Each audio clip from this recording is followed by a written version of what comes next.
ஐயா வணக்கம் ஐயா. அம்மா வணக்கம்மா. அன்பான உணருக்கு எனது அன்பு வணக்கம். சொல்லுங்கம்மா. ஐயா, பிச்சைன்ற ஒரு வார்த்தை, பிச்சைன்ற ஒரு வார்த்தைக்கான எக்ஸ்பிரஷன் கொடுத்தீங்க, ரொம்ப சூப்பரா இருந்துச்சு. பிச்சை எடுக்கிறதும் அந்த யாசகன்ற ஒரு விஷயத்துக்கும் அதுக்கான வித்தியாசம் என்னன்னு சொல்லி அற்புதமா விளக்கி சொன்னீங்க. அது கொஞ்சம் சொன்னி நல்லா இருக்குங்க. பிச்சை இந்த வார்த்தைக்கான ஒரு ஒரு விளக்கம்ன்றது பார்த்தீங்கன்னா இப்போ ஒரு 4-5 நாளா தான் திடீர்னு அந்த பிச்சைன்ற ஒரு வார்த்தை ஏதோ கேள்வி போய் அந்த கேட்கற சூழ்நிலை. இப்ப நானே அதை அதிகமாக யூஸ் பண்றேன். பிச்சைன்ற ஒரு வார்த்தை, பிச்சைன்றது சரியான வார்த்தையா சரியாத வார்த்தையான்னு கேட்டீங்கன்னா பிச்சைன்ற வார்த்தைக்கான பொருள் என்ன?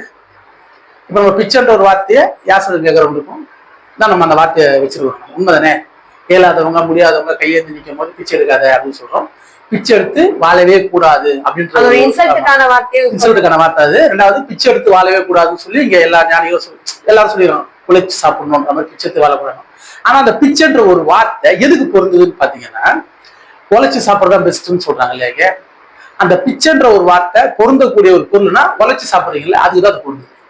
ஆமா, புரியுதுங்களா? நீங்க அதை வந்து கையேந்திரவங்களுக்கும் யாசகம் கேட்கறவங்களுக்கும் பொருந்தல. அதுக்கு இல்ல அந்த வார்த்தை. ஆனா அந்த வார்த்தை எடுத்து நீங்க அதுக்கு செட் பண்ணிருக்கீங்க. இப்ப பிச்சைன்ற ஒரு வார்த்தை பாருங்க, பிச்சைனே அதுக்கான பொருள் என்ன? பிச்சு அப்படின்னா ஒரு பொருளை பிச்சு எடுக்குது. உண்மைதானே? பிச்சை எடுக்கிறது அதுதான் அதோட பொருள். அது என்னன்னா பிச்சு எடுக்கிறது, அதுதான் பிச்சை எடுக்கிறதுன்னு ஆகிட்டு. புரியுதா? அந்த பிச்சை எடுக்கிற வாசல் அந்த வார்த்தைன்றது ரொம்ப ஒரு இழிவான செயல். அந்த செயலை வந்து செய்யக்கூடாது யாருமே. பிச்சை எடுத்து வாழவே கூடாது, அது தவறான ஒரு விஷயம்ன்ற மாதிரி எல்லாருக்குள்ளே மீன் ஆயிடுச்சு. உண்மைதானே? ஆனா அதே பாருங்க, ஒரு யாசகம் வாங்கினாங்க இல்லையா, ஒருத்தன் கையெழுந்து நிக்கிறாங்க, ஒருத்தவங்க கொடுக்குறாங்க. இப்ப அந்த யாசகம் வாங்கும் போது என்ன சொல்றீங்க எல்லாரும்? சும்மா பாருங்க, ஐயா நீ இல்லாதவங்க கொடுக்கணும்யா, ஈகை குணம் வளரணும், கருணை பெருகணும், எல்லாருக்குள்ளேயும் அன்பு வரணும், அதுக்கு நம்ம யாருக்கு கஷ்டமா அவங்க கொடுத்து சொல்றாங்களா? ஆமாங்க. அப்போ அந்த செயல் எவ்வளவு நல்ல செயல், ரொம்ப ஈகை குணம் வளரணும்ன்றது எல்லாரோட எண்ணம், எல்லாருக்குள்ளேயும் அன்பு பெருகணும் எல்லாருக்கும் எண்ணம். உண்மைதானே? இப்போ ஒருத்தன் கையேந்து நிக்கிறான்னா அவன் கையேந்த கூடாத அளவுக்கு சூழ்நிலை உருவாக்கணும். அதுக்கு அவன் கையேந்தும் போது மட்டும் அந்த நிகழ்வு உனக்கு தெரியும். அவன் ஐயா முடியலையா நான் சொல்லும் போது தான் முடியலடானப்பா எழுதுப்பா குடுன்னு தோணும். கொடுக்கணுன்ற ஒரு குணத்தை உருவாக்குறதே கையேந்திரனாலதான். உண்மையா இல்லையா? கஷ்டப்படுறதுனாலதான். இல்லைன்னா அந்த கொடுக்கணுன்ற எண்ணம் உங்களுக்குள்ள வரைவ. இப்ப அந்த சூழலை உருவாக்குனதே அந்த நிகழ்வு தான். ஆனா அந்த வார்த்தையை நீங்க எடுத்து செட் பண்ணிக்கிறீங்க பாருங்களேன். அந்த வார்த்தையை எடுத்து பிச்சை எடுத்து வச்சுட்டீங்க. பிச்சை எடுக்கிறதுன்றது ரொம்ப இழிவான செயல். அந்த செயலுக்கு யாருமே செய்யக்கூடாது. பிச்சை எடுக்கிறது வந்து அருவருப்பத்தக்க செயல். பிச்சை எடுக்கிறது வந்து சரியில்லா செயல். பிச்சை எடுக்கக்கூடாது, உழைச்சுதான் சாப்பிடணும். ஆனா நீங்க உழைச்சு சாப்பிடணும்னு சொல்றீங்க இல்லையா, அந்த உழைச்சு சாப்பிட்றதுக்கான முழுமையான மீனிங் தான் பிச்சை எடுக்கிறது. முழுமையான மீனிங் அந்த மீனிங். இப்ப அந்த பிச்சைன்ற வார்த்தைக்கு பொருள் எங்க இருக்குதுன்னா, நீங்க உழைச்சு சாப்பிடுறீங்க இல்லையா, அதைத்தான் பிச்சைன்னு மீன் பண்றாங்க எல்லாரும். ஆமா, அதைத்தான் அவங்க பிச்சைன்னு மீன் பண்ணி தான் சொல்றாங்க பிச்சை எடுத்து வாழக்கூடாது. அப்ப அவங்க என்ன சொல்றாங்கன்னா, உழைச்சு சாப்பிடக்கூடாது, உழைக்க கூடாது, உன்னை நீ கஷ்டப்படுத்த கூடாது, உன்னை நீ பிச்சுக்க கூடாதுன்னு சொல்றாங்க. அதைத்தான் எல்லா ஞானிகளும் முன்னாடியே சொல்லிட்டு போனா பிச்சை எடுத்து வாழக்கூடாது சாப்பிட. ஆனா இவங்க என்ன பண்ணிட்டாங்கன்னா யாசகம் எடுத்து பண்ணக்கூடாதுன்றதா பிச்சைன்னு வச்சுட்டாங்க. அதை மீன் பண்ணிட்டாங்க. அப்போனா கையேந்தி வாழக்கூடாது, நம்ம உழைச்சுதான் சாப்பிடணும். இப்போ அந்த வார்த்தை இப்ப நீங்க பிச்சை எடுத்து சாப்பிடக்கூடாதுன்னு சொன்னதை உழைச்சுதான் சாப்பிடணும்னு சொன்னது சரியா இருந்தா, சும்மா நான் சரியா இருந்தா நீங்க எல்லாம் எப்படி இருப்பீங்க? நோயாளியாகவும் அறிவு இல்லாதையாகவும் ஒருத்தனுக்கு ஒரு அண்டர்ஸ்டாண்டிங் இல்லாம ஒரு அளவுக்கு மீறி ஒரு துன்பத்தோட வாழ்வீங்களா? இல்லைங்க, உழைச்சு சாப்பிட்றதான் பெஸ்ட்னு சொல்லிட்டீங்க. ஓகேவா? அதுதான் இங்க பரவலா இருக்கிற ஒரு விஷயம். இங்க எல்லாரும் உழைச்சுதான் சாப்பிடுறாங்க. எல்லாரும் அளவுக்கு மீறி கஷ்டப்பட்டு ஒரு உணவு சாப்பிடறான். உண்மையா இல்லையா? உண்மை. என்ன தேவையோ அவன் ஆசைக்கு, அவன் என்னென்ன ஆசைப்படுறானோ அந்த ஆசைக்கோசம் அவன் பெரிய பாடுபடுறான். அது எவ்வளவு பெரிய மில்லியனரா இருக்கும், தெருவில் வாழ்ற ஒரு பிச்சைக்காரனா ஒரு நார்மலா இருக்கும், அவன் அப்படிதான் அந்த ஒரு சோத்துக்கோசம் எவ்வளவு கஷ்டப்பட்டு அவன் காசு சம்பாதிச்சு பண்றான். அதை பெஸ்ட்னு சொல்லிட்டீங்க நீங்க. அந்த பெஸ்ட்னு சொன்ன நீங்க அந்த பெஸ்ட்னஸ்ல என்ன நடக்காங்க? நோய் இல்லாத வாழ்க்கை அடைஞ்சாங்களா? பெரிய அறிவு வந்ததா? ஒரு பெரிய சந்தோஷம் வந்ததா? சொல்லுங்க. இது எதுவுமே அதுல வரல. அப்போ நீங்க வாழ்ற வாழ்க்கை சரியான வாழ்க்கைன்னு சொல்லிட்டீங்க. உழைச்சி வாழ சூப்பர் வாழ்க்கை, எல்லாம் உழைச்சுதான் வாழ. ஆனா யாருமே சூப்பரா வாழல, யாருமே துன்பம் இல்லாம வாழல, யாருமே நோய் இல்லாத வாழல, யாருமே சரியான மன நிம்மதியோட வாழல. சந்தோஷம்ன்றது இல்லவே இல்லை. இது இவ்வளவு வெயில் அடிக்குது, எல்லாரும் இப்ப வெயில நின்று வேலை செய்யணும். அவன் வெயில நின்று வேலை செஞ்சோம்னா அந்த வேலைக்கான கூலி கிடைக்குதாங்க? கிடைக்கல. அந்த வேலைக்கான அந்த காசு எடுத்து பெரிய பொருள் வாங்கணும், அந்த பொருள் வாங்கக்கூடிய அளவுக்கு அந்த காசு பத்தல. எவ்வளவு வேரியேஷன் பாருங்க. கஷ்டப்பட்டு தான் வச்சிருக்கிறான். உண்மைதானே? கஷ்டப்பட்டு வேலை செஞ்சிருக்கிறான். ஆனா அதுக்கான கூலி கிடைச்சுதானே? கிடைக்கல. உண்மைதானே? அந்த காசு கொண்டு அந்த கஷ்டத்தோட வேலை செஞ்சு நோய்க்கு இது வராம இருக்குமானா கிடையாது. நோய் வரும். நீ செய்யற வேலையில் என்ன வரும்னா நோய் வரும், துன்பம் வரும். நீ குடும்பத்தோடு சேர்ந்து இருக்க உன்னால முடியாது. இவ்வளவும் நீ அந்த வேலை செய்யும்போது வரும். சில எண்ணங்களும் தோணாது, உங்களுக்கு கோவம் அதிகமாகும். ஏன்னா அளவுக்கு மீறி வேலை வாங்குறாங்க, உடல் பிரச்சனை. அதனால நல்ல நார்மலான வார்த்தை சரியா பேச முடியாது, கோவம். ஏன்னா அளவுக்கு மீறி டென்ஷன். ரெண்டாவது இந்த வேலையை பொறுத்து குடிக்கலாம். குடிச்சு அதுல நோயை உடலை இன்னும் துன்பத்துக்குள்ள கொண்டு போயிடறான். வேலையே செய்யறான், உடல் வலி தாங்க முடியாம குடிக்கவும் செய்யறான், அந்த காசு அங்கேயே கொடுக்குறான். அதை கொடுத்துட்டு வீட்டுக்கு வரும்போது தேவையில்லாத வார்த்தையில் பேசி வீட்டுல வாக்குவாதம் வந்து குடும்பத்துக்குள்ள சேர்ந்த. இது எப்படி நடக்குது? உழைச்சி வேலை செய்யறதுல நடக்கிற நிகழ்வு நான் சொல்றேன். பிச்சை எடுக்கிறது, புரியுதுங்களா? இதுக்கு பேர் தான் பிச்சை எடுக்கிறது. அதைத்தான் பிச்சை எடுக்கிறதுன்னு நீங்க முடிவு பண்ணிச்சு. அப்ப அந்த பிச்சை எடுத்து ஒரு வாழ்க்கையை நம்ம வாழ்ந்தோம் அப்படின்னா நம்ம வாழ்க்கை எவ்வளவு கடினமா இருக்கும். அதனால்தான் இங்க முன்னாடி இருந்த நியாயம் சொன்ன வார்த்தை பிச்சை எடுத்து வாழக்கூடாது. இப்ப நான் சொல்றது உங்க எல்லாருக்கும் முரண்போக்கா தெரியலாம். கேட்கறவங்க எல்லாருக்கும் அப்ப நம்ம எல்லாம் பிச்சை எடுத்தா சாப்பிடணுமா? பிச்சை எடுத்து சாப்பிடக்கூடாது. எனக்கு இல்லைன்றத போயிட்டு சொல்லணும். எனக்கு இல்லப்பா என்கிட்ட இவ்வளவு கஷ்டமா சொன்னா அவங்ககிட்ட இருக்கிற பொருள் கொடுப்பான். ஏன் கொடுப்பான்னா நீ இல்லைன்னு முதல்ல வெளிப்படுத்து. அப்ப கொடுக்கக்கூடிய சூழல் தானா வரும்.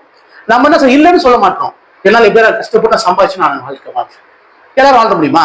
எல்லாரும் அந்த மாதிரி வாழ்றதுனால நீங்க கஷ்டப்பட்டு சம்பாதிச்சு நீங்க வாழ்றதுனால என்ன உங்ககிட்ட என்ன வந்துச்சு? நோய் வந்துச்சு, முதுமை வந்துச்சு, சரியான அறிவில்லாதன்மை வந்துச்சு, தேவையில்லாத பழக்கங்கள் உள்ள வந்துச்சு. ஏன்னா நீ போன பாதை அப்படி.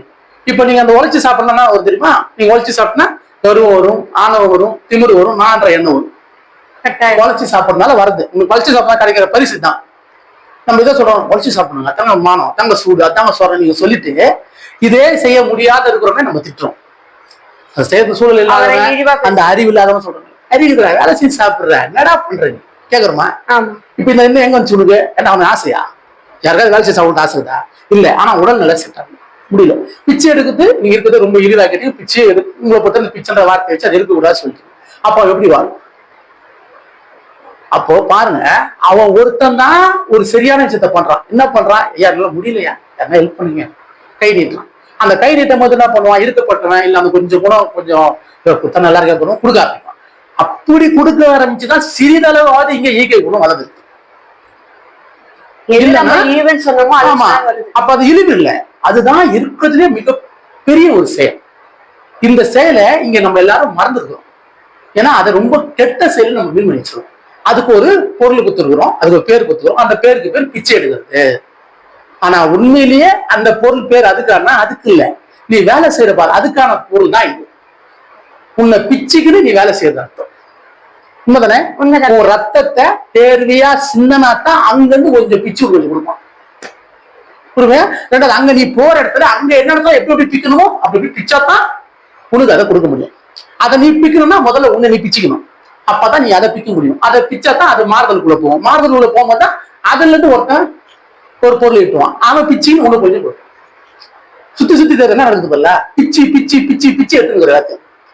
ஒரு தொழில் துறைக்கு 10 தொழில் துறை. உண்மைதானே?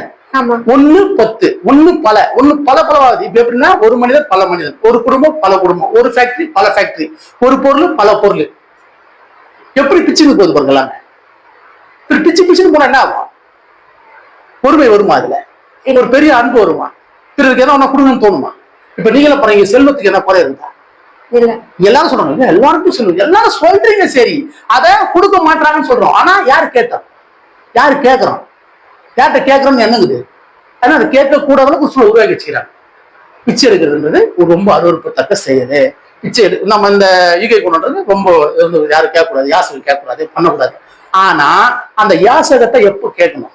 இப்ப அதை சொன்னதுனால யாரும் அதை கேட்கறது இல்லை. எப்ப கேட்கறது? உடல்நிலை நல்லா இருக்கும்போது ரொம்ப இதுவா இருக்கும்போது கேட்கறது. அவன் கஷ்டப்பட்டு உழைக்கிறான், ஏதோ ஒரு பண்றான், ஏதோ ஒரு விபத்துல ஏதோ ஆயிடுச்சுனாலோ அவங்களுக்கு ஏதோ மனநிலை செய்ய ஏதோ ஆனா மட்டும்தான் அவன் கேட்கணும். மத்த யாரும் கேட்கக்கூடாது. புரிஞ்சு வச்சதுனால என்ன ஆயிடுச்சு? ஒரு அதிகமா குடிச்சிட்டு இருக்கிறவன், ஒரு உடல்நிலை சரியில்லாதவன், கண்ணு தெரியாதவன், அந்த மாதிரி இருக்கிறவங்க தான் பிச்சை எடுக்கணும் அப்படின்னு ரூல்ஸ் போட்டு அந்த மாதிரி ஒரு கட்டம் வந்துச்சு. இப்போ அவங்க கேட்கறாங்க. இப்ப அவங்க கேட்கும் போது இவங்க என்ன பண்றாங்க? ஓஹோ அதான் இதுல வந்து இவங்க கொடுக்கும்போது ஒரு விஷயம் இருக்குது. என்ன சொல்றாங்க? நம்ம கொடுக்கும்போது நமக்கு ஒரு நல்லது நடக்கும், நம்மளுக்கு பாவம் போகும், நம்மளுக்கு புண்ணியம் வரும், இப்படி ஒரு செட்டப் இருக்குது இல்ல? சரிங்களா? இப்ப இவங்க கையேந்தி அதை வாங்கும்போது என்ன முடியலப்பா, அதனால கேட்கறப்பா முடிஞ்சா நம்ம வேலைக்கு போவோம்பா, இது இவங்களோட தாட்டு. அப்ப இவங்களுக்கிட்டே அந்த செயல் சரின்னு இவங்களுக்கு தெரியல. இவங்களும் சரியில்லாத செயலை நான் செய்யறேன், வேற வழி இல்லாத நான் செய்யறேன். அவங்களும் சரி கேட்கறீங்க வேற வழி இல்லை, அதனால சரிண்ணா என்னால போறதால நம்மளுக்கு நன்மைதான், நம்மளோட பாவம். இந்த இடத்துல அவங்களும் அதை யூஸ் பண்ணிக்கிறாங்க. ஆனா 2 பேருமே ஒரே பர்சன் புரியறதுக்கான சோர்ஸ் இழந்துட்டோம். அந்த செயலில் சிறந்த செயல்ற எண்ணம் நம்ம விட்டு போயிடுச்சு. கொடுப்பது நான் தான், பெறது நான் தான். ஆமா, இது என்ன, இப்போ ஒருத்தர் கஷ்டப்படுறான், ரொம்ப முடியாது, திடீர்னு ஏதோ ஒரு சூழ்நிலை கலந்துட்டான், அவன் போயிட்டு ஒருத்தன் போயிட்டு முடியல, ரொம்ப சிரமமா இருக்கு, இவ்வளவு நல்லா இருந்தேன், இந்த மாதிரி இருக்குது, எனக்கு முடிஞ்சா நான் ஹெல்ப் பண்ணுவேன்ப்பா. நான் கேட்டேன்னு வச்சுக்கல, உண்மையிலே சொல்றேன், இன்னைக்கு சூழ்நிலை இங்க எல்லாருக்கிட்டையும் கொடுக்குற குணமும் இருக்குது, ஆனா கேட்கணுன்ற எண்ணம் யாருக்கிட்ட வரும். ஏன்னா கொடுக்குறவங்க சிறந்தவன் ஆயிட்டாங்க, கேட்கறவங்க கீழே போயிட்டாங்க. அதனால கேட்கணுன்றது யாருக்குள்ளயும் வர முடியும். ஆனா கேட்கறவங்க தான் மிக சிறந்தவங்க. ஏன்னா உன்னை கேட்டா தான் அதை பெற முடியும். உண்மைதானே? ஒரு விதை வச்சாதான் அது முளைச்சாதான் அப்புறம் மரம்.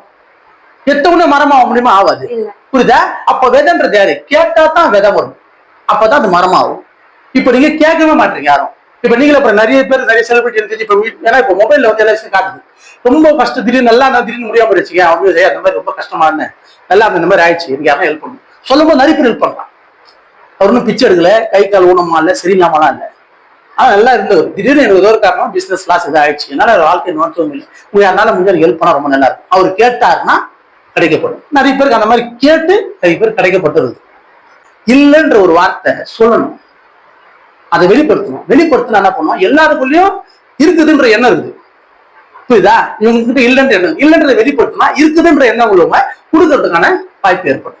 கட்டாயம். இது உண்மைதானே? இந்த ஏன்னா இந்த சூழ்நிலை இங்க ஏற்படுது.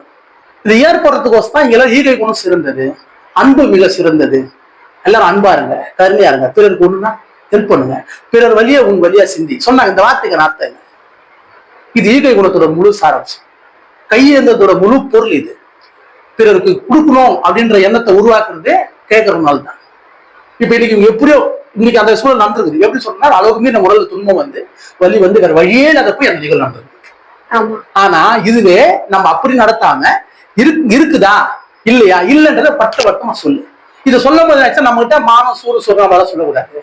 இதெல்லாம் நம்ம உழைச்சு நம்ம வீட்டோட பார்த்தோம். அந்த மாதிரி எவ்வளவு பேர் உழைச்சு சாப்பிடுற பேர்ல ஒரு கட்டத்துக்கு நோய் வந்து முதுமை வீடே இல்லாத அந்த மனிதனே இல்லாம எவ்வளவு பேர் போனவங்க உண்டு. கேட்டா அந்த மானம் சூடு சொல்றேன். இந்த பொருள்னால நம்மளுக்கு எதனா வருமானா? ஒண்ணுமே வராது. இதனால இவங்க கூட வருமானா வராது. இது உன்னை நோய் வராம காப்பாத்துமானாலும் காப்பாத்தாது. உன்னை எதனா ஒரு நல்ல விஷயத்த புரிஞ்சுக்கணும்னா புரிஞ்சு வைக்காது. எது உனக்கு கொடுக்குற வைராக்கியம், உனக்கு கொடுக்குற அந்த நான்னா இப்ப நார்மலான ஒரு உலகில் வாழ்க்கையில நான்ற எண்ணம், இப்ப எனக்குள்ள ஒரு திம்பு, எனக்குள்ள ஒரு கருவம், இப்ப எனக்குள்ள ஒரு ஆணவம், நான் உழைச்சு சம்பாதிக்கணும், இந்த உடல்ல தெம்பு இருக்குது, இது எல்லாமே இருக்குது. இதெல்லாம் சொல்லும் போது நம்ம போய் கையெழுந்தலாமா, நம்ம இப்படிலாம் பண்ணக்கூடாது, நம்ம எல்லாம் பண்ணணும். இது எப்ப பண்றீங்க? உடல்ல தெம்பு இருக்கிற வரையும் பண்றேன். இதே சொன்ன வார்த்தையில வயசானதுக்கு அப்புறம் அதே போய் கையெழுந்திருக்கிற. புரியுதா? நீ வயசாகி நீ கையெழுந்த போது நினைச்சுன்னா அப்போ அது சரி, இப்போ இது சரி ஆயிடுச்சு. ஆனா அப்ப அது சரியில்லைன்னு உங்க யாரும் சொல்ல தெரியல. ஏன்னா இந்த வீரியம் இருந்தது. ஆனா அந்த வீரியத்தை எதுக்கு பயன்படுத்தணும்? நோய் வரத்துக்கும், முதுமை வரத்துக்கும், ஒரு சிறிதளவு ஒரு செல்வம் வரத்துக்கும் அதுக்காக பயன்படுத்தணும் இந்த உடலை. இப்ப இந்த உடல் அந்த இயற்கை அதுக்காக கொடுத்துருக்குது. நம்மளை அடிச்சு சாப்பிடுறதுக்கு, நம்மளை பிச்சு சாப்பிடுறது, நம்மளை பலவாக்கிக்கிறதுக்கு, நம்மளே அறியலாம் போறதுக்கு, நம்மளே நோய் வர வச்சுக்கிட்டு, நம்மளே முதுமை வர வச்சுக்கிட்டு, நம்மளே மரணம் வர வச்சுக்கணும். கேட்டா அததான் சரின்னு சொல்றோம். இதை கேட்டா இறைவன் பண்றான்னு சொல்றோம். எங்க இது மிஸ் ஆகி போச்சு? இங்க இருக்கப்பட்டவன் ஒண்ணு இருக்குது, இல்லாதப்பட்டது ஒண்ணு இருக்கு. உண்மைதானே? எந்த இடத்துல நீ பிறக்கப்பட்டா, எந்த இடத்துல இருக்குது, அந்த இடத்துக்கு ஏற்ற மாதிரி இருக்கிற செல்வமோ காய்கறி எல்லாமே ஒன்று இருக்குது. இல்லன்னு ஒரு இடத்துல இருக்குது. இப்ப இல்லன்றவங்க பகிரங்கமா இல்லன்னு வெளிப்படுத்தணும். என்ன ஆகும்? அவங்களுக்கு இன்னும் தேவைக்கான விஷயம். அந்த இல்லன்ற வெளிப்படுத்தும் போது மட்டும்தான் அது அங்கிருந்து கிடைக்க ஆரம்பிக்கும். ஆனா இங்க என்ன பண்ணிட்டாங்க? இல்லன்றத சொல்றத தடை பண்ணிட்டாங்க. ஏதாவது ஒரு வேலை செஞ்சு சமைச்சிக்கலாம், எதனா ஒண்ணு பண்ணி சமைச்சிக்கலாம், எதனா. அப்ப என்ன ஆயிடுச்சு பாருங்க, இருக்கப்பட்டவன் அதே இடத்துல நிக்கிறான், இல்லாதப்பட்டவனை வச்சு அவங்க வேலை வாங்குறாங்க. என்ன வேலை? சிறிய சிறிய வேலையை கொடுத்து சிறிய அளவு சிறிய இது என்ன ஆயிடுச்சு? இதுல வந்து அவங்களுக்கு சந்தோஷமாயி போச்சு. மேல இருக்கிறவங்க நம்மளுக்கு கீழே ஒருத்தவங்க இருக்காங்க, நம்மளுக்கு வலிமை மாதிரி நம்ம வச்சு வேலை செய்யறோம். இதுவே ஓடுது அப்படியே. இது ஒண்ணு மேல ஒண்ணு கீழே. இது எப்படி இது சரியாகும்? இப்ப நான் தான் சொல்றேன், இப்ப ரீசனா பண்ணலாம். இப்ப நம்ம எல்லாரும் இருக்கோம், நம்ம யாரும் வேலை செய்ய மாட்டாங்க, எங்களால முடியல, முடிஞ்சா எங்களுக்கு ஹெல்ப் பண்ணுங்க, நாங்க எல்லாரும் கஷ்டப்படுறோம், வேலை செய்யறதுக்கு உடம்பு முடியல. இப்ப இந்த வெயில முடியுமா? முடியல. வேலை செய்யறோம், காரணம் கட்டாயம். அடிமை வேலை செய்ய பாத்துருக்கீங்களா? அடிமையா வச்சு நீ வேலை செய்ய முடியலன்னு ஜாக்கெட் அடிப்பான், அடிச்சு வேலை வரும். இன்னைக்கு அதே தான் நடக்குது. இன்னைக்கு யாருனால இந்த வெயில போய் 8 hours வேலை செய்ய முடியும்? சும்மா சொல்லுங்க பார்ப்போம். உண்மையா இல்லையா? யாருனால முடியும்? வாய்ப்பே இல்லை. யாருனால முடியாது? யார் வேலை செய்யலாம்? தான் குடும்பம் இருக்குது, பழக்கம் இருக்குது, அதுதான் சரின்னு இருக்குது, வேற வழி இல்லை, நான் போய் வேலை செஞ்சேன். ரொம்ப முடியல, கேரா கீழே ஒன்னா சரி, நோய் வந்து நீ ஹாஸ்பிட்டலுக்கு போனாலும் சரி, யாருக்கு எந்த குறையும் ஆனா செய்யணும்.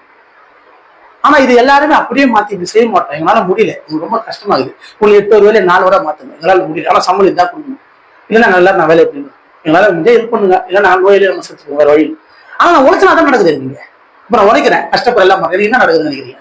அதேதான் நடக்குது. அப்ப நான் இவ்வளவு சிரமப்பட்டும் எனக்கு அது நடக்கிறதுக்கு நான் அந்த சிரமத்தை படாம நான் வெளியே வந்து நின்று அதே நடக்கிற சூழலை நான் உருவாக்கணும். எனக்கு ஒண்ணு நடக்கும். என்ன நடக்கும்னா, எல்லாருக்குள்ளயும் கொடுக்கணுன்ற குணம் உண்மை இல்லையா? எனக்கு யாரும் கேட்கல, சண்டை தான் போடுறீங்க எல்லாரும். எல்லாரும் என்ன பண்றீங்க, நம்ம வந்து ஃபைட் பண்ணக்கூடாது. புரியுதா?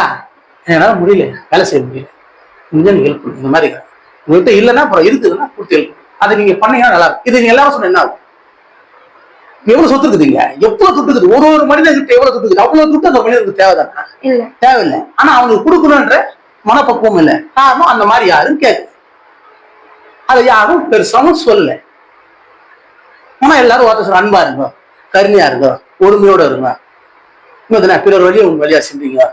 பிறர் என்ன ஒரு கஷ்டம் முன்னாடி போய் நில்லுங்க. சொல்லோட இருக்குது, செயல்ல வரல. ஆனா இந்த சொல் மட்டும் இருந்தா பார்த்தா, இந்த சொல்ல வெளிக்காட்டுற விதமாகவும் அந்த சொல்லு பரவாயில்ல எல்லாருக்கும் தெரிய விதமா பண்ணணும். நம்ம கையேந்தணும். கையேந்த சிறந்ததுன்னு முதல்ல புரிஞ்சுங்க. அந்த கையேந்த ஒரு செயல் நிகழ்வு மட்டும் இங்க இல்லை அப்படின்னா, இன்னைக்கு இருக்கிற சூழல் இன்னும் எவ்வளவு கடினமா நம்ம வாழ்றது எண்ணி கூட பார்க்க முடியாது. இன்னைக்கு அவ்வளவு கடினத்தை வாழ்ந்துக்கிறோம். ஏன்னா அந்த கையேந்தது நான் சொன்ன பார்த்தீங்கன்னா ரொம்ப முடியாத சூழல்ல தான் அவன் இருந்தான்.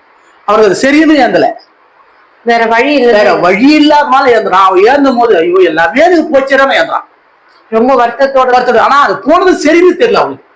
ஏய் இதெல்லாம் எந்த யூஸுமே இல்லடா. அதனால எனக்கு மானம், சூடு, சொன்ன கருவம் எல்லாம் இதை வச்சு என்ன பண்ண, என்ன சாதிச்சு? இதனால ஒண்ணும் வராது.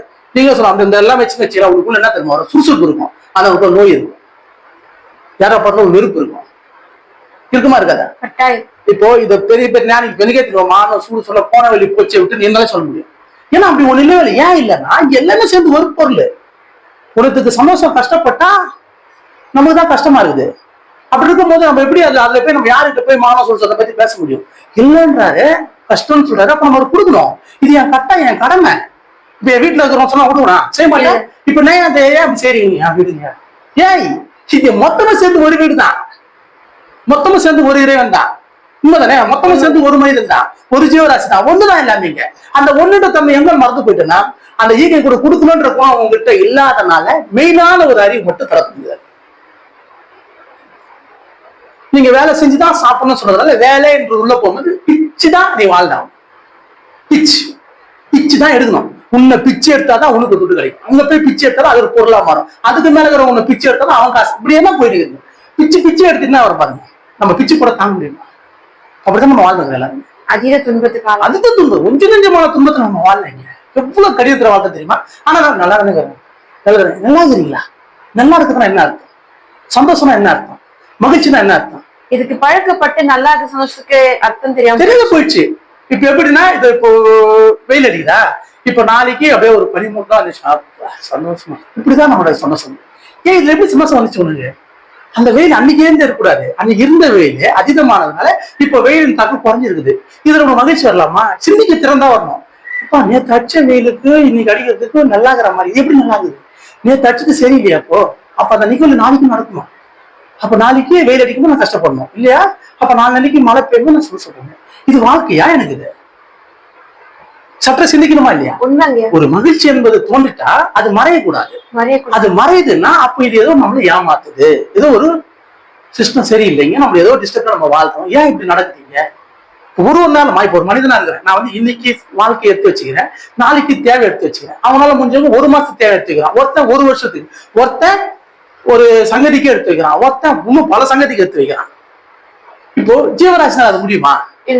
இப்ப அது முடியுது. நானும் பாக்குறப்போ ஜீவராசி ஒரு பிஸ்கட் போட்டா எடுத்து வைக்குது, ஒரு வேலைக்கு அதனால எடுத்து வைக்க முடியும். இதனால அதுவே முடியாத ஜீவராசி, ஆனா வாழ்ந்த சர்வே பண்ணுதே. அப்ப அது எவ்வளவு கடினத்துல வாழ்ந்து பாருங்க இந்த இடம். அப்ப இப்ப ஒரு கொடுங்கோல் தங்கான ஒரு வாழ்க்கை நம்ம இங்க வாழ்றது நம்மளுக்கு ஏன் அறிவு ஏற்கல? இது எவ்வளவு ஒரு சிரமம் பாருங்க. இப்போ நீர் தானா வருது, காய் தானா மறைக்குது. அப்போ அதுல எங்க வந்து எந்த அது அதீதமான பொருளா உனக்கா எப்படி போச்சு? எப்படி அந்த பொருளுக்கு நீ எப்படி செல்வத்தை விலையை எப்படி நிர்ணயிச்ச? விலைய வச்ச, விலைய வைக்கிறது விவசாயம் பண்ண, அதுக்கு ஒரு விலைய வச்ச, காசு நிர்ணயிச்ச, அதை எடுத்துன்னு போயிட்டு நான் எடுக்கணும், நான் வாங்கணும்னா நான் ஒரு வேலைக்கு வசம் பண்ணுவேன். உண்மைதானே? நான் ஒரு இடத்துல போய் நான் சிரமப்படணும். நான் சிரமப்பட்டு நான் எடுத்து வர பொருள் நான் வீட்டுல நான் உலைய வைக்கணும். விளைய வைக்கிறது, அதுக்கு ஒரு விலைய வைக்கிறது, நான் அதுக்கு ஒரு உழைக்கிறது, நான் அதுக்கப்புறம் அதை எடுத்து வீட்டுல உலைய வைக்கிறது. இந்த 3-4 விஷயமும் பாருங்களேன், சுத்தி சுத்தி உன்னையே வட்டமிட்டு உன்னையே அந்த ஒரு பொருளை போட்டு வேக வைக்குது, அந்த பொருள் வந்து உங்க உற்பத்தி பண்ணுது. உண்மைங்க. இது எப்போ ஒரு கடினமான செயல். இப்ப நான் சொல்றதெல்லாம் வந்து கொஞ்சம் ஆழ்ந்து சிந்திச்சு பாருங்க. இதை வந்து வேற எந்த விதமா யோசிக்காதீங்க. ஏன்னா நீங்க வெளி தோற்றமா இதை பாத்துட்டீங்கன்னா இது என்ன அப்படின்ற மாதிரி இருக்கும், அதை பார்க்க கூடாது. நீங்க உள்ளாந்து நீங்க சிந்திச்சு பாருங்க, நான் சொல்றதுக்கான அர்த்தம் புரியும். ஏன்னா முழுமையான அன்புனா எப்பவுமே ஒரே நிம்மதி இருக்கும், ஒரே சந்தோஷம் இருக்கும், அது மேரிச்சு வராது. அப்படி அது வருதுன்னா அங்க ஏதோ ஒரு டிஸ்டர்பன்ஸ் இருக்கு. அந்த டிஸ்டர்பன்ஸ் என்ன, அதை நீக்கிறதுக்கான வேலையை பார்க்கத்தான் இந்த மனித தேகம். அந்த மனித தேகம் எதுக்குன்னா இங்க எல்லாத்துக்குமா சேர்ந்ததுதான் இந்த தேகத்தோட ஒரு வார்த்தை. இப்ப நம்ம பஞ்சபூதத்தின் வெளிப்பாடு. அப்ப நம்ம பேசணும் அப்படின்னா நம்ம சாதாரணமா பேசல, எல்லாம் ஒரு உயிரோட வலியை உணரும் போது அப்ப அந்த உயிருக்கு நிவர்த்தி எப்படி, இந்த உயிருக்கு நிவர்த்தி எப்படி? உண்மைதானே? இப்ப எல்லாத்துக்குள்ளேயும் வலி இருக்கு. நான் பேசுறது இப்போ காத்துக்கு வலிக்குமான வலிக்கும், ஒரு நெருப்புக்கு வலிக்குமான வலிக்கும், ஒரு நீருக்கு வலிக்குமான வலிக்கும். உண்மைதானே?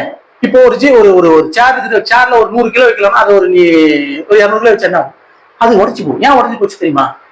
பெயின் தாங்க முடியல, நான் ஒரு சிம்பிள் லாஸ்ட். இப்ப நம்ம என்ன சொல்றோம், இல்ல அதோட நான் வடிவமைக்கும் போது இவ்வளவுதான் நான் தாங்கணும் கெப்பாசிட்டி கொடுத்தேன், அந்த கெப்பாசிட்டி தாண்டி வச்சதுனால அது வந்துச்சு. ரெண்டுமே ஒண்ணுதான்.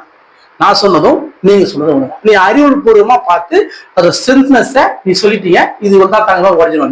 நான் ஒரு உணர்வு பூர்வமா எல்லாத்தையும் உயிரா பார்த்து நான் அதை சொல்லும் போது சொல்றேன், எப்பா இதுக்கு மேல அது வச்சா வலி தாங்க முடியாது, வலி தாங்க முடியும், அது செதஞ்சிடும். அதுக்குள்ள அப்ப பெயின் வெளிப்படுமானா அந்த பெயின் வெளிப்படும். நீங்க அறிவு சார்ந்து பார்க்க அந்த பெயின் உங்களால கண்டுபிடிக்க முடியாது. ஒரு உணர்வு சார்ந்து நீங்க எல்லா உயிரோட கலக்கும் போது தெரியும் அதுக்குள்ள வலிக்கும்பா. எல்லா பொருளும் சேர்ந்து இருக்கும் போதும் பிரியும் போதும் ரெண்டு விஷயம் சேர்ந்து இருக்கும் போது ஒரு சந்தோஷம் இருக்கிற மாதிரி பிரியும் போது தாங்க முடியாது. ஆனா அந்த பிரிவினை இங்க கண்டினியூஸா இருந்துட்டே தான் இருக்கும். அப்ப அந்த பிரிவினை இருக்கிற இடத்துல நான் இருக்கிறேன். அப்ப அந்த பிரிவினை எப்படி நான் ஒண்ணாக்கேன்? உண்மைதானே? அந்த பிரிவினை நான் எப்படி ஒண்ணா? அப்ப எப்ப நான் ஒருமை குணத்தை வளர்த்துக்கிறேன். அப்ப ஒருமை குணம் வளர்த்தா ஈகை குணம் அதிகமாகும், கொடுக்கணுன்ற எண்ணம் அதிகமாகும். அது வாங்கணுன்ற எண்ணம் வரும்போது தான் கொடுக்கணுன்ற எண்ணம் வரும். எத்தனை கொடுக்கணுன்ற வருமா? வராது. இப்போ அதுக்கு ஒரு சிரமப்பட்டாதான் அந்த எண்ணம் அளவுக்கு சூழல் உருவாயிருக்கு. நம்ம பண்ண பார்த்த வேலையினால வந்த விளைவு அளவுக்கு மீறி துன்பங்கள் வந்து அந்த துன்பத்தை யாரு நம்மளே அனுபவிக்கும். அனுபவிச்சு அந்த துன்பத்தை நிவர்த்தி யோசனை செய்யணும். ஆனா இத நல்லா இருக்கும் போதே செய்யக்கூடிய ஒரு செயல். அது எப்ப நம்ம செஞ்சிருப்போம்னா நம்ம எல்லாரும் ஒரே தன்மைன்னு தெரிஞ்சிருந்தா ஒருத்தர் கஷ்டப்பட்டு அவன் டக்குன்னு இருந்து கொடுத்துருப்பான். அந்த சூழல் நம்ம மிஸ் பண்ணதுனால கேட்கணுன்ற எண்ணம் நம்ம கிட்ட இல்லாதனால அது ஒரு இடத்துல ஒருத்தர் ஸ்டாக் ஆயிடுச்சு.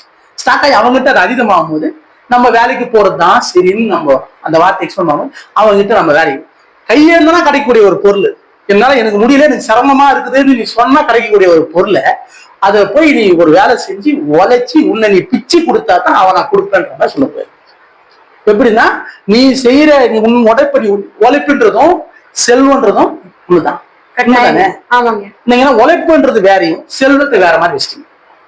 அந்த உழைப்புக்கு தான் அவன் அந்த ஊதியத்தை கொடுத்தான தவிர்த்து அந்த ஊதியன்றது உழைப்புக்கும் பாத்தீங்கன்னா இந்த உழைப்புக்கு அந்த ஊதியம் பாத்தீங்கன்னா 1% கூட வராது.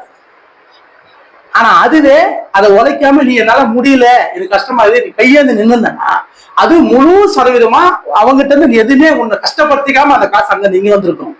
நீ மகிழ்ச்சியா இருப்ப. அந்த மகிழ்ச்சி நிமித்தமா கொடுத்தவர் மிக மகிழ்ச்சி அடைஞ்சிருப்பார். இது என்னன்னா ஆன்மலாபடுறது அளவுக்கு மீறி பெருகி இருக்கும். எல்லாருக்குள்ள ஒருமை குணம் அப்படியே 100% வந்திருக்கும். ஆனா அந்த ஒருமை வரதுக்கான சோர்ஸ் இல்லாத இத்தனை கோடிக்குமா இந்த நாள் வந்து இருக்கு. எதுக்கோசம்னா இந்த அறிவு நம்மளுக்கு வரணும். இவ்வளவு கடினப்பட்டாதான் இந்த அறிவு புரியும். அதனால இவ்வளவு கடினப்பட்டு இந்த அறிவுகள் வந்துடும். இப்பயாவது இந்த வார்த்தைக்கான அர்த்தத்தை தயவு செய்து புரியுங்க. பிச்சை எடுக்கிறதுன்றது வேலை செய்யறது. அப்ப கையேந்திருந்தது அந்த யாசகம் கேட்கறது மிகப்பெரிய செயல். அந்த செயலை நீங்க எல்லாரும் உண்மையில ஒரு போற்றுறதுக்கூடிய செயலா பாருங்க. அந்த செயலை யாருனாலும் செய்ய முடியாதுன்னு உங்க எல்லாருக்கும் தெரியும். அந்த ஒரு காரணத்தினால்தான் நம்ம எல்லாரும் அது எவ்வளவு கஷ்டம், அது எவ்வளவு துன்பம். அது துன்பமா இல்லை, அது ஒண்ணுதான் இன்பத்துக்கு போகக்கூடிய ஒரே ஒரு வாய்.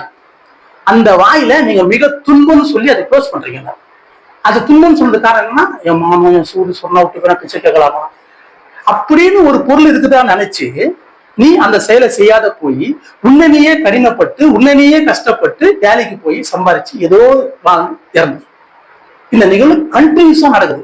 ஆனா இது நடக்கிறதுனால எந்த மாற்றம் வராதனால ஏதோ ஒரு உடல்நல முடியாத போய் நீயே பிச்சை எடுக்க சூழலுக்கு உருவாங்க. ஆனா நீ எப்படி அக்செப்ட் பண்ணீங்க, என்னால உடல் முடியலப்பா எனக்கு எது இல்லப்பா அப்படின்னு அப்ப அந்த வார்த்தையை நீ சொல்லிட்டு அங்க உட்காந்து நீ கேட்காது.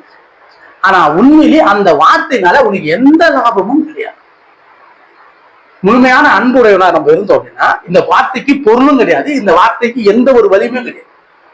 இதனால முழுக்க முழுக்க நம்மளுக்கு நஷ்டமும் கஷ்டமும் துன்பமும் தான் வந்து சேரும். மானகுது சூடுகுது எனக்கு சொர்ணகுது நான் உழைச்சி சாப்பாடுப்பேனால உடலை தெம்பு இருக்குதுன்னு சொல்றதுனால அந்த ஒரு எண்ணத்தினாலேயே முழுமையான அன்பும் அறிவு வரத்துக்கு நம்ம தடை பண்ணி இதனால நம்மளுக்கு என்ன இப்ப இந்த மாதிரி நம்ம வாழ்ந்துட்டோம்னா மோட்சம் கிடைக்குமா, முக்தி கிடைக்குமா, இல்ல இறைத்தன்மை கிடைக்குமா, இல்ல நம்மளுக்கு வந்து அன்புன்ற ஒரு விஷயம் யாருக்கா தெரிய வருமா? இல்லைங்க, வரவே வராது. அப்போ இந்த வாழ்க்கை எதுக்கு யோசிச்சு பாருங்க. அப்ப இந்த வாழ்க்கை சரியானா சரியில்லை, ஆனா வேற வழி இல்லை, நம்ம அப்படிதான் லீட் பண்ணி வந்துட்டோம். ஆனா இதுக்கப்புறம் வர வார்த்தைக்கு முடிஞ்ச வரைக்கும் யாருனால அது புரியல அவங்க செய்ய சாய்ங்க. கொஞ்சமாவது ஈகை குணத்தை கேட்கதான் இன்னைக்கு அவங்களால முடியல, கஷ்டமா கொடுத்தீங்கன்னு அதை மாத்துங்க. இருக்கிறவங்க கொடுக்க ஆரம்பிங்க. கேட்கறது கஷ்டமாயிடுச்சு, கேட்டா அது வந்து ரொம்ப இழிவான செயலாயிடுச்சு, கொடுக்கறது சந்தோஷமாயிடுச்சு, அந்த சூழலை கொண்டு போய் விட்டோம், பரவாயில்ல. ஆனாலும் அது கொடுக்க ஆரம்பிங்க. கொடுக்க ஆரம்பிக்கும் போது என்ன ஆகும், இங்க இவ்வளவு கடினப்பட்டு உழைக்கணும்ன்ற சூழல் குறையும். அப்ப அது குறையும் போது கொடுக்குற குணம் அதிகமாயிடுச்சுன்னா இங்க உழைக்கிறது குறைய ஆரம்பிக்கும். உழைக்கிறது குறைய ஆரம்பிக்கும் நம்மளுக்குள்ள ஒருமை வரும். இந்த பிச்சு பிச்சு வாழ வேண்டிய வாழ்க்கை வராது, ஒண்ணு கூடிய ஒரு வாழ்க்கை உருவாகும். அந்த வாழ்க்கை உருவானா மட்டும்தான் நம்மளுக்குள்ள இங்க ஒரு நித்தியமான இன்பன்ற ஒரு வார்த்தை, உயிர் நித்தியமான்ற வார்த்தை நம்ம அடிக்கடி நான் யூஸ் பண்ணுவோம். அந்த உயிர் நித்தியம்னா எப்பவுமே இருக்கிற ஒரு பொருள் அர்த்தம்.